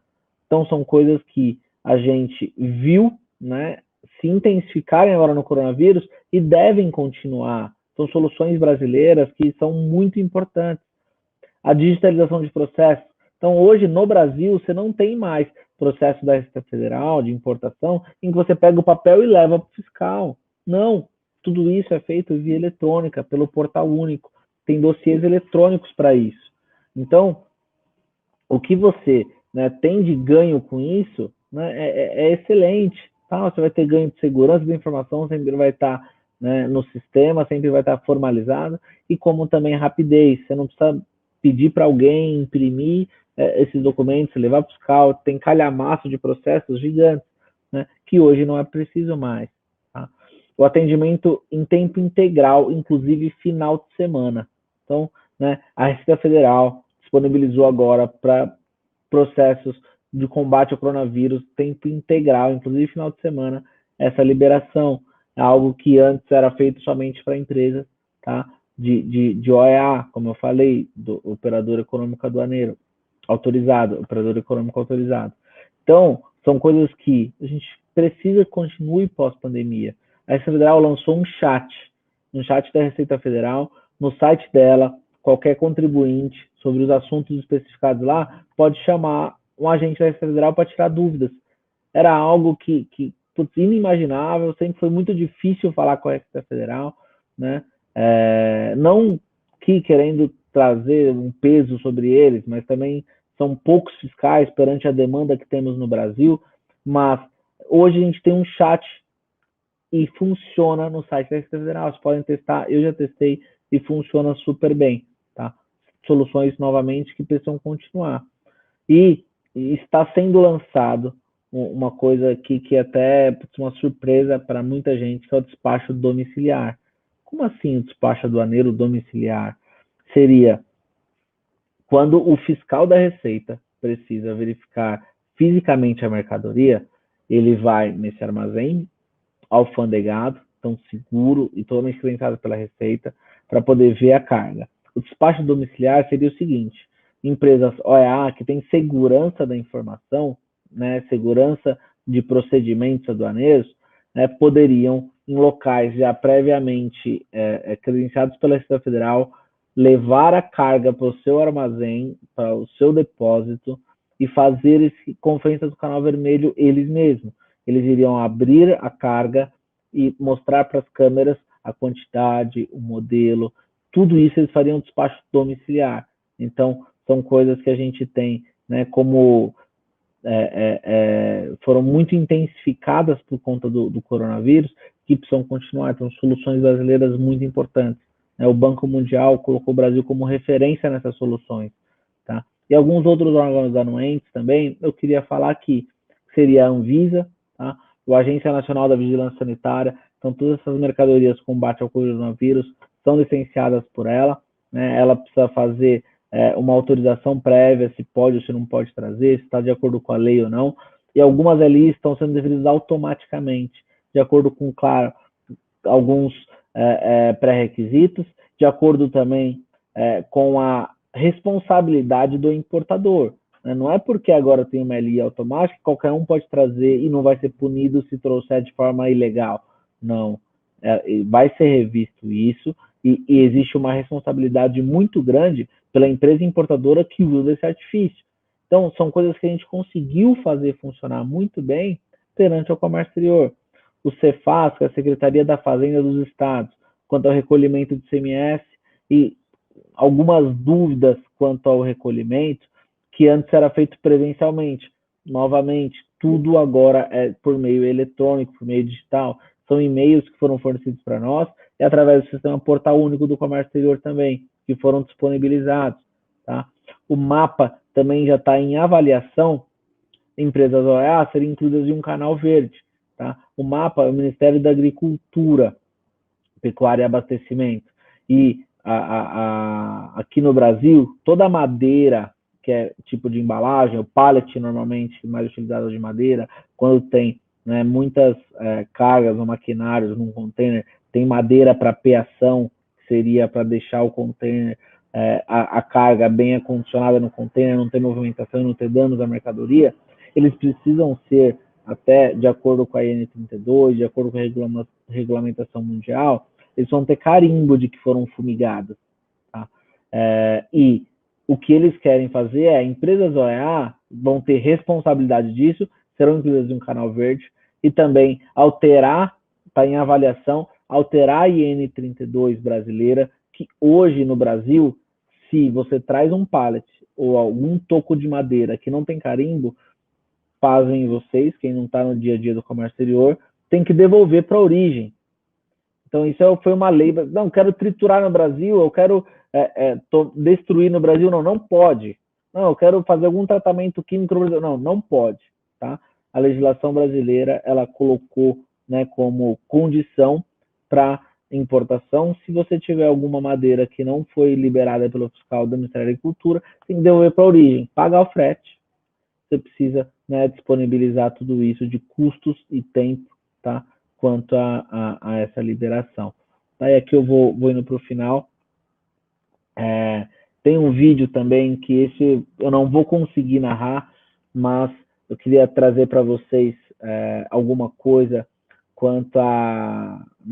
quero mudar o mundo, eu estou fazendo RI, eu amo essa área, gostei muito dessa área, eu gosto de comércio exterior, quero começar a trabalhar nessa área, eu quero começar a fazer alguma coisa, tá? E o que eu posso fazer? Como começar? As empresas precisam de experiência, mas como que eu vou ter experiência se ninguém me dá a primeira oportunidade?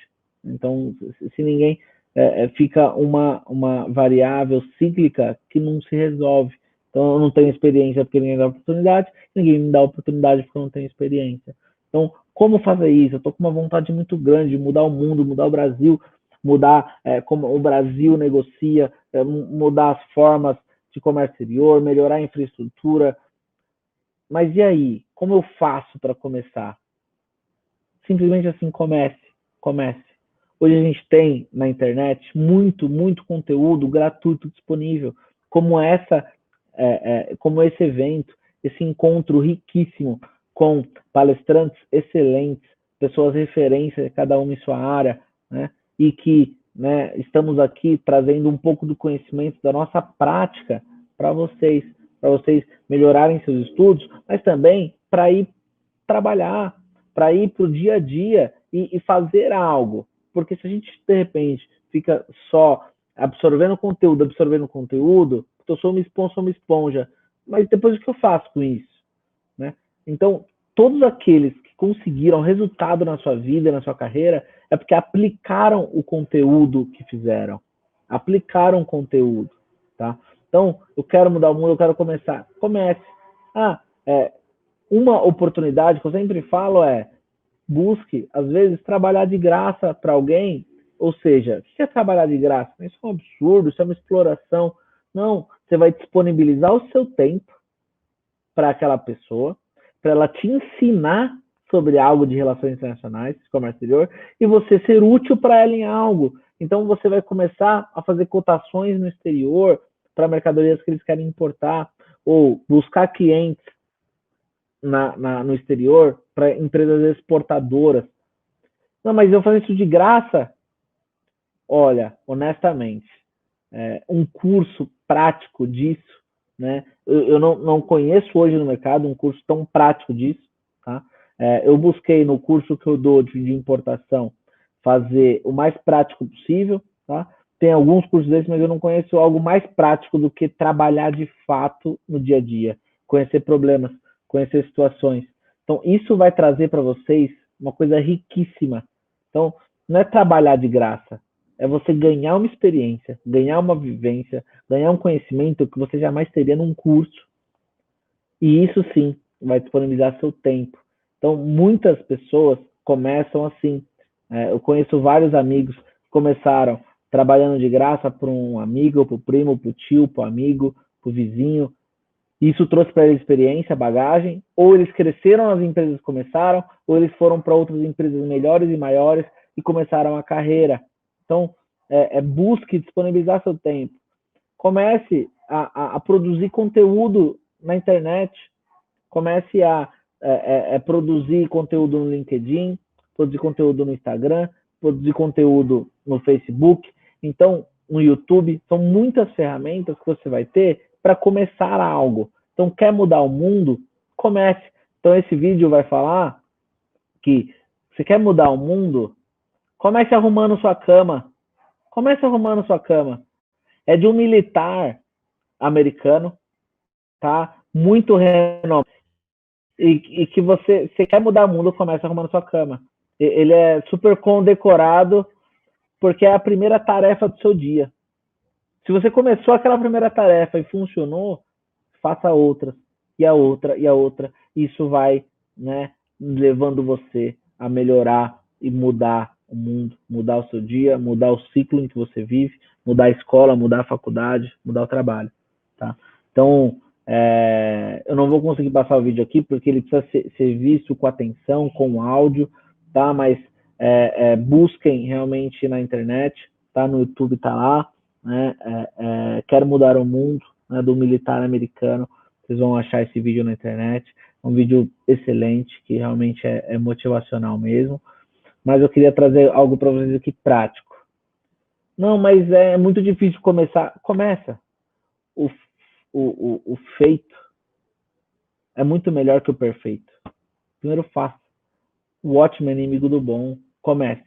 Então, né, não fique preso a uma teoria, não fique preso não, se profissionalizar, se capacitar é muito importante. Se profissionalizar e ler muitos livros, isso é essencial. Tem muitos livros excelentes de RI, comércio exterior, sobre vários conteúdos nas faculdades, excelente.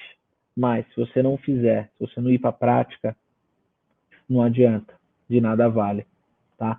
Então, eu queria trazer, né, isso. Muito obrigado, né, um conteúdo mais prático, né? Me sigam no Instagram, nas redes sociais, no LinkedIn, no Telegram, no Twitter, no Facebook, né? Eu queria trazer algo para vocês aqui, né? Agora eu fico totalmente aberto a dúvidas e perguntas, né? Agradecer a Júlia, a Bia, que antecederam aqui e que a gente possa continuar. Bom, Thiago, muito obrigada. Agora nós vamos iniciar com as perguntas. Vou fazer um bloco de perguntas, aí vocês vão respondendo aos poucos, tudo bem? Tá bom. A primeira pergunta é do Davi Antônio Guimarães, para a professora Lia.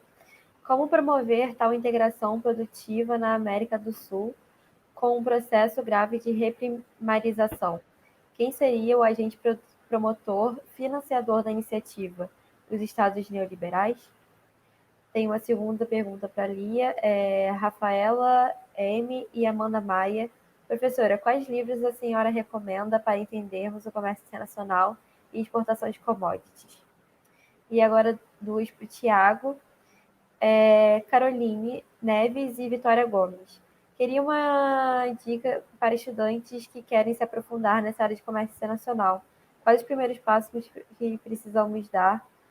Qual a melhor sugestão para recém-formados que desejam ingressar no mercado de trabalho no comércio exterior? Também dicas de especialização de MBA ou segunda graduação. E a Lai pergunta como o fato de estarmos vivendo em uma nova era da política macroeconômica que combina com estímulos fiscais, monetários e controle de taxas de juros influencia no comércio exterior. Bom, professora Lia, se puder responder, por favor. A senhora está mutada. Só... Isso. Então, a questão da integração, né, na região, né? Isso realmente é um tema que persiste no nosso debate desde os anos 90. Tá? No âmbito do Mercosul, se criou, por exemplo, as câmaras de competitividade, que era a ideia que você ia promover, né? E se falava, o setor moveleiro, né? A ideia, tem a madeira, o estilo da Argentina, né? Então, eu não estou dizendo que seja simples, não, tá? Existe esse desafio, existe uma questão, né, como foi chamada a atenção, que esses países, né, a maioria deles, são exportadores de commodities, né? Então, também, como é que se integra? Isso não vai, o setor privado sozinho, quer dizer, tem que ter algum estímulo para fazer isso, né? A gente trabalhou muito com o Mercosul, participou, né, de negociação, né? A gente brincava até, olha, o empresário paulista, se for no Paraguai, monta ali, né, uma indústria têxtil, vai ser já um paraíso, entendeu? Você já vai começar a partir dali criar certas coisas, né? Porque o Brasil, as cadeias produtivas, elas se movem através de investimento, tá?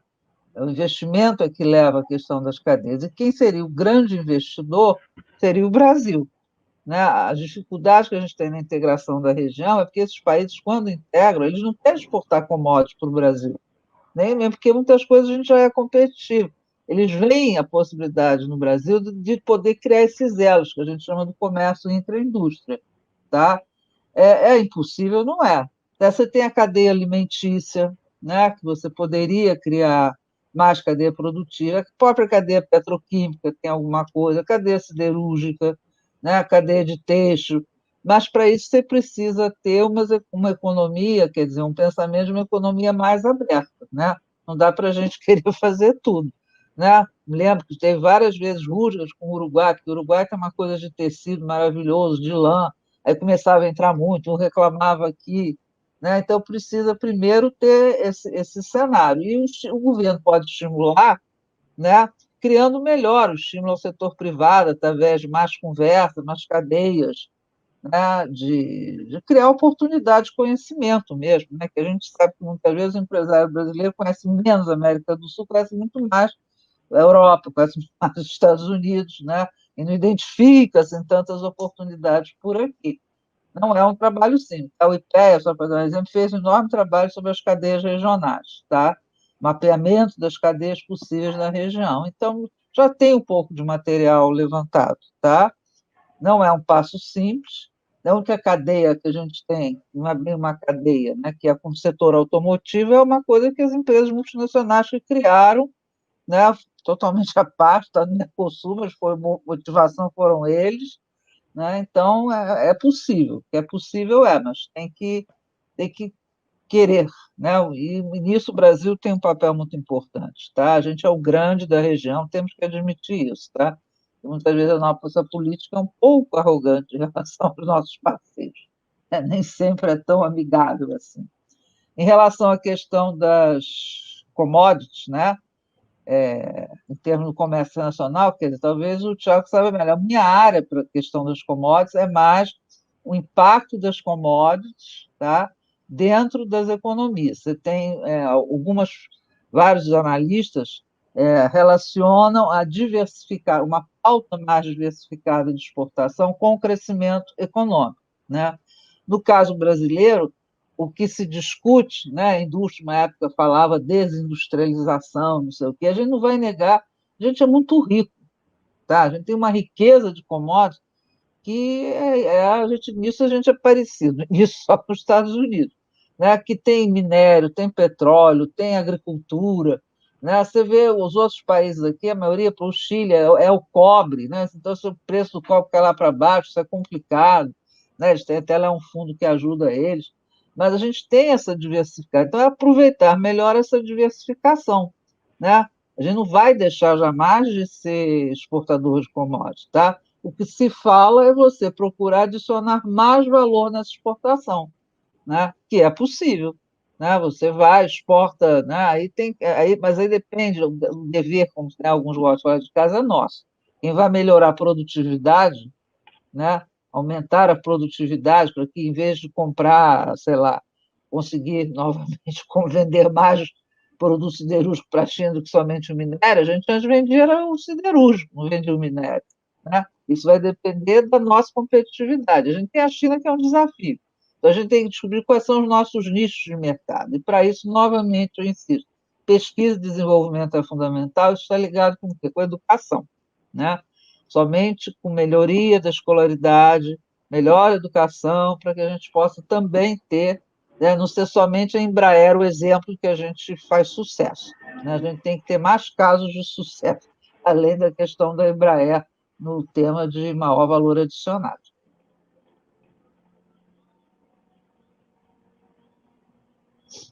Tiago, pode.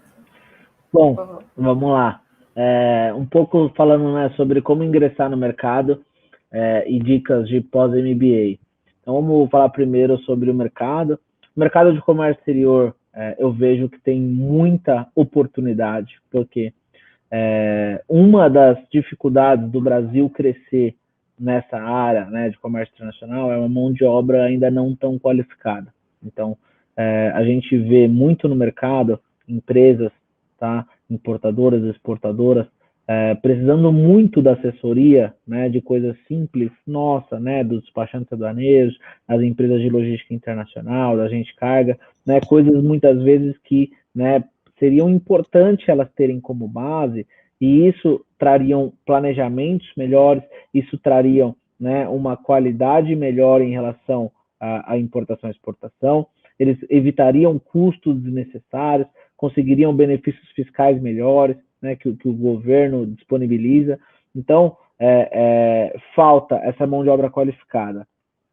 Mas aí entra aquele ciclo que eu comentei, né? Como que eu vou dar oportunidade para alguém que não tem experiência e como que eu vou ter experiência se ninguém me dá oportunidade? Então, uma das coisas, né, que eu falei lá seria essa, né, de buscar, né, oferecer seu tempo para você trabalhar, né, para alguém, buscar experiência, tá?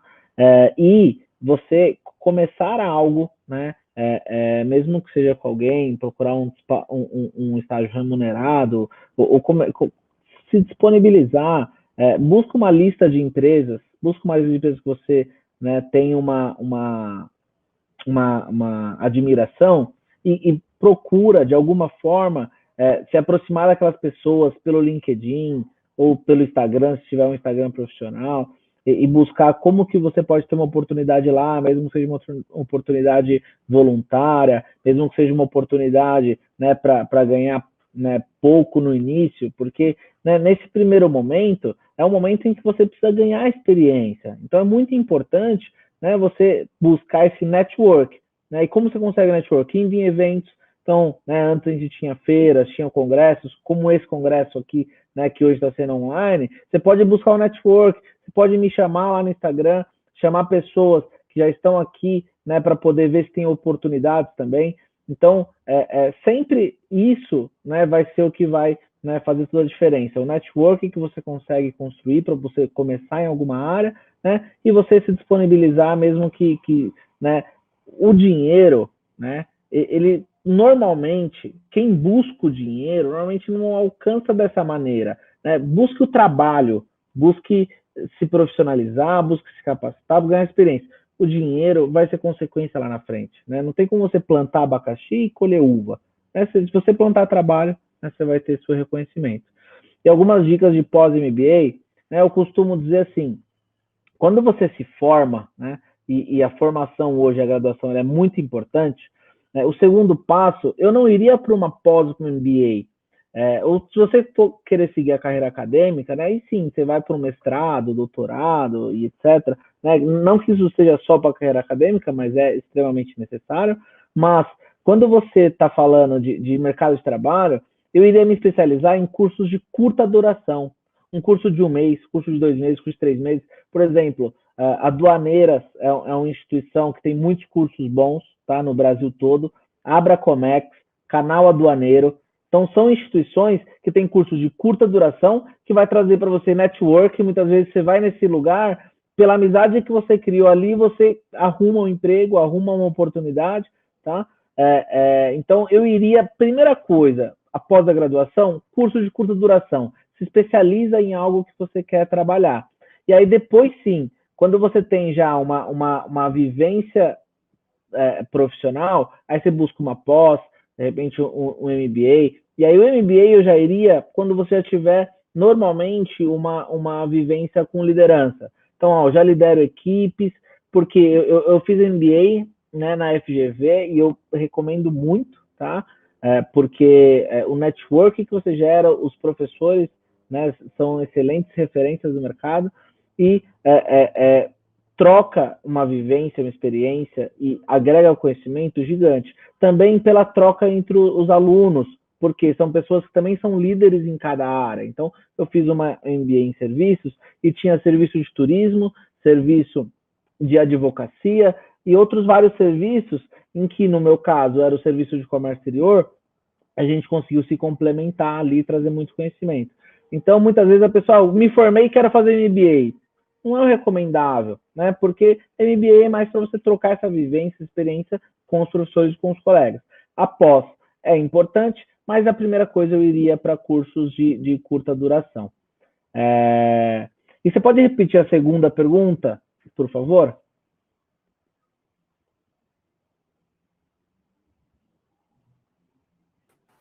Posso sim. A segunda pergunta é da Lai. Como o fato de estarmos vivendo em uma nova era da política macroeconômica que combina estímulos fiscais, monetários e controle da taxa de juros influencia no comércio exterior? E até para finalizar, eu faço uma última pergunta para ambos. Sobre as questões da barragem das exportações. Algumas resoluções têm vindo para barrar as exportações de produtos necessários, essenciais à crise sanitária, e ela pode se tornar uma maneira dos países serem protecionistas no futuro? E com isso são as últimas perguntas. Legal.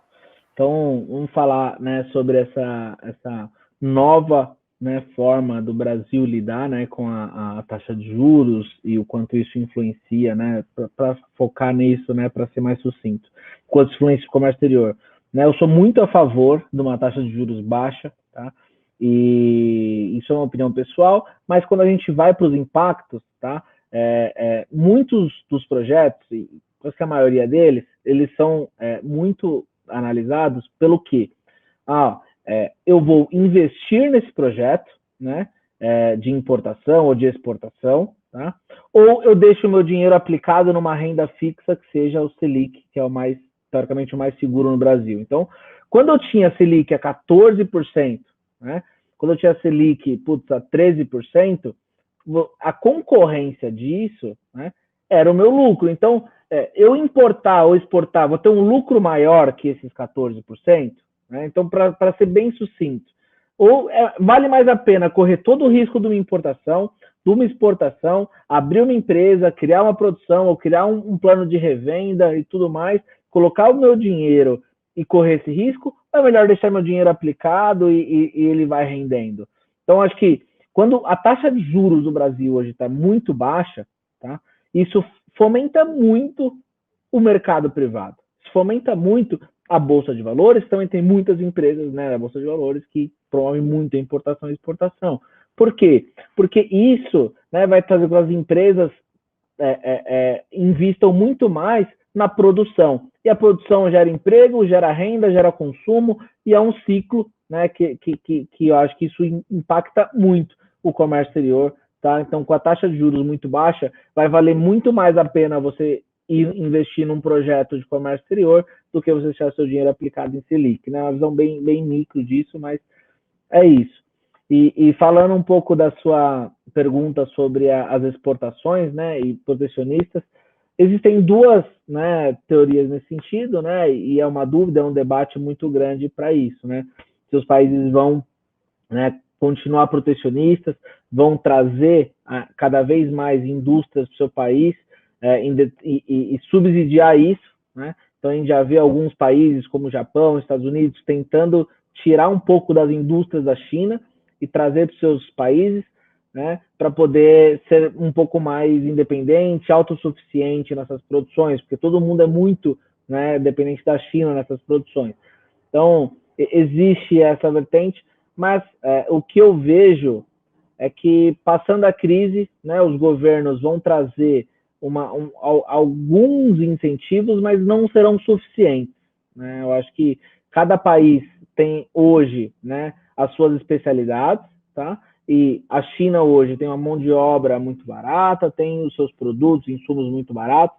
Seria muito difícil, né, o Brasil, mesmo com subsídios, concorrer, tá, com as indústrias chinesas ou as tecnologias e indústrias de outros países para trazer para o Brasil. Eu acho que, passando a pandemia, né, a gente vai ter um aumento um pouco de subsídios para trazer as indústrias do Brasil, mas eu ainda acho que vai continuar o movimento que tinha, né, ainda que com uma ascendência menor, até como a doutora Lia falou que já estava diminuindo, acho que vai diminuir um pouco mais a ascendência, mas ainda assim eu acho que o mercado global ele continua muito sendo muito ativo e, né, outros países continuando produzindo para o seu país, né? Eu acho que a visão geral eu acho que os países não serão, né, tão protecionistas a ponto disso impactar tanto. Eu acho que vai ser um pouco mais protecionista, eles vão querer se proteger de alguma forma, mas eu acho que isso não vai ser predominante. Tá. Bom, em relação a... Não, só fazer uma observação, já que eu falava de juros, né? Eu sou professora de macro também, na minha área. Então, juros baixos, simplesmente, não basta para estimular o empresário. Precisa ter, né, você investe olhando para o futuro. Então, você precisa ter uma expectativa de crescimento no país, né, estável, para você querer realmente aumentar os juros. Não é a condição suficiente, só isso que eu quero dizer, né? Um horizonte de melhora e tal é fundamental. A gente trabalha muito com sondagem, né? Confiança do consumidor, a confiança do empresário é fundamental para isso. Em relação ao protecionismo, né, a gente fez uma pesquisa há pouco, a sondagem da América Latina, em que você pergunta se os países acham, né, os especialistas, na maioria das respostas, todos apontam que eles acham, não fortemente, mas que vai haver um aumento do viés protecionista. Agora, isso também depende, por isso que eu falei tanto a importância do sistema multilateral, tá? De você ter, né, barrar isso através da consolidação do sistema das regras do comércio internacional. Por isso que é tão importante, né, o apoio para isso, porque se aumenta o protecionismo, o Brasil, em relação aos Estados Unidos, não tem poder nenhum, né? Agora, se você está dentro de um sistema multilateral, você tem muito mais possibilidade de acontecer. Então, eu acho que vai aumentar, talvez, um pouco, né? Mas se eu concordo, eu acho que você não vai voltar para trás. Voltar para trás é complicado, entendeu? Tem que mudar o modo de consumo de todo mundo. Não vou, ninguém mais quer iPhone, então barra, não pode mais. Não é tão simples assim, né? Então, eu acho que tem esse aspecto. Tá bom? É isso. Tá bom, muito obrigada, Thiago, muito obrigada, Lia, vocês foram incríveis também. Infelizmente, essa nossa última mesa, eu estou sinceramente muito triste porque o evento vai acabar, mas eu agradeço por vocês terem aceitado o convite e estarem aqui com a gente hoje.